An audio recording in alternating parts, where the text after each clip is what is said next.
So children were expected to tough it out or solve their own problems or really celebrated when they did it all by themselves. And there would be like a low tolerance for emotional expression by the caregivers as well. So vulnerability might have been seen as a weakness, which really shows up for a child in negative ways because they have to learn to suppress their emotions because they don't want to be rejected and they don't want the discomfort of that rejection. So they suppress everything that they need and feel.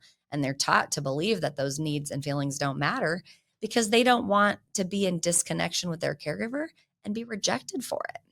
And so they end up learning, I've got to rely on myself. And they develop strategies like they go to their room all the time when they're upset and they bury their face in a pillow and they don't go lean to someone for help or love or connection when they're upset. And they often, as a result of that strategy of protection, become highly independent, but very emotionally disconnected. So these are high dealers, low feelers is what we call them. It's like they can handle and do a lot when it comes to distress, but they don't have a very good pulse on the emotional life. And so let me give you some examples of what this might look like.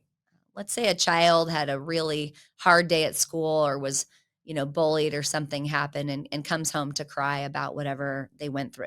They might be met with a parent who says things like, "Stop crying, you're being silly." And this child then learns that emotional expression leads to dismissal.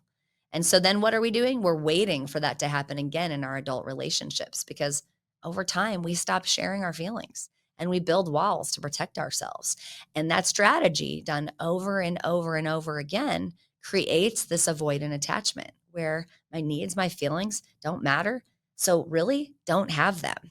And so we want to really look at these early messages that we were shown as children and reprocess these memories with some EMDR therapy. And this will help build new pathways for emotional safety and connection because it can change. Attachment styles aren't fixed, like I've mentioned in other episodes. So let's talk about what this looks like in adult relationships. So for me personally, because I was raised and had more of an anxious attachment, avoidant attachment triggers my stuff more than other things because I feel insecure when people are in disconnection with me. I don't do well without closure or knowing what's going on. It rattles my nervous system. So avoidant attachment shows up in subtle but very powerful ways in adult relationships. It's like a potentially emotional distancing where there's an avoidance of deep conversations. These are people that are like working to keep it very surface.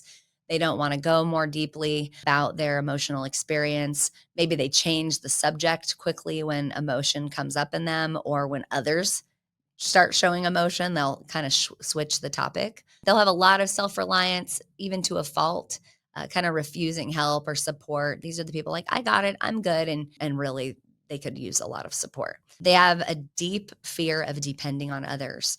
They'll feel trapped or smothered when someone gets too close, and they don't want to lean on others for help. And oftentimes, this is because they've been very let down in their own experience. And so they don't want that to happen again. So they really armor up and learn not to need other people.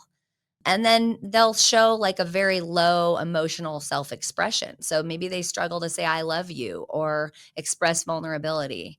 Or these are those people that hug, like they don't hug warm. They don't hug like with an embrace. They hug like like it was a robot.